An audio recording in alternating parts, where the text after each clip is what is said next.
अस्सलामुअलैकुम। बिस्मिल्लाहिर्रहमानिर्रहीम।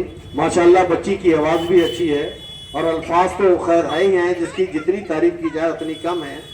दोस्तों, मैं आपसे ये जिक्र कर रहा था कि आपको सोचना होगा, आपको समझना होगा, आपको जानना होगा कि वो कौन सी पार्टी है, कौन सी शख्सियत है जो हमारे और आपके बीच इस इलेक्शन के अंदर कामयाब होके हमारे इलाके की भलाई के लिए काम कर सके।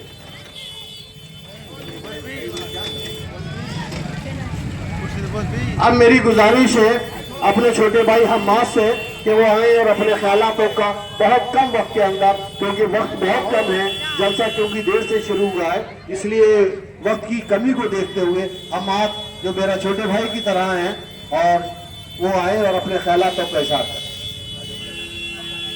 अस्सलाम वालेकुम। चिरागों के सफर में दबदबा हो आंधियों का, चिरागों के सफर में दबदबा हो आंधियों का, तो अंजाम जुल्मत के सिवा कुछ भी नहीं। ये दुनिया नफरत के आखिरी स्टेज पे है, इलाज इसका मोहब्बत के सिवा कुछ नहीं।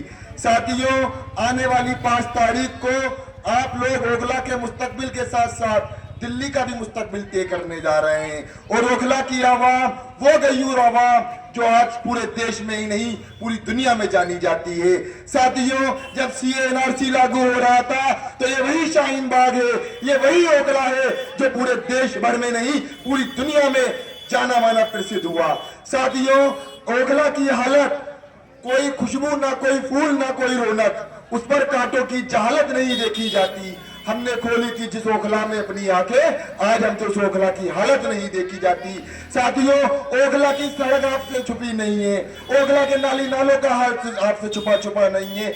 आप बताइए, आपने जिस आम आदमी पार्टी के विधायक को पिछले 2 बार से चुना, 10 साल से विधायक हैं, आपकी नाली नाले वो ठीक नहीं कर सकते, आपकी सड़कें ठीक नहीं कर सकते। और आपके जब मुद्दे आते हैं, चाहे सीएनआरसी की बात करूं या 3 तलाक की बात करूं या मरकज की बात करूं, आप बताइए आपके किस मुद्दे पर आम आदमी पार्टी खड़ी है।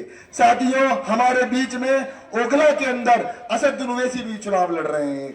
साथियों, मैं पूछना चाहता हूं, जब शिवा भाई जेल में थे, शर्जील उस्मानी जेल में थे, हमारी बहन गुलफशा भी जेल में थी, तब असद ओवैसी साहब कहां थे?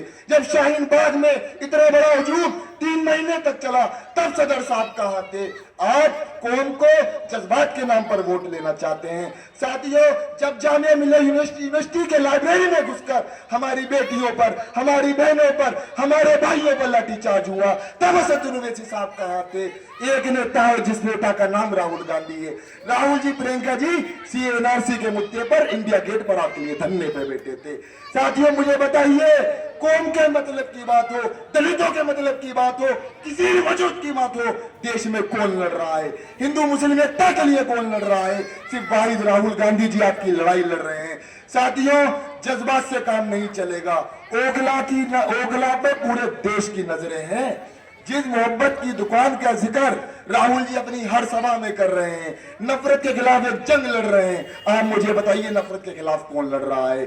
अगर आप मुझे सोचिए, हिंदुस्तान के अंदर 15% मुसलमान हैं, एक आरएसएस है जो चाहती है हिंदू हमारे पाले में आ जाए, ऐसे असद ओवैसी साहब है जो चाहते हैं 15% मुसलमान हमारे पाले में आ जाए। मुझे बताओ कि जमहूरियत कहां रह गई? उनमें हमें फर्क कहां रह गया?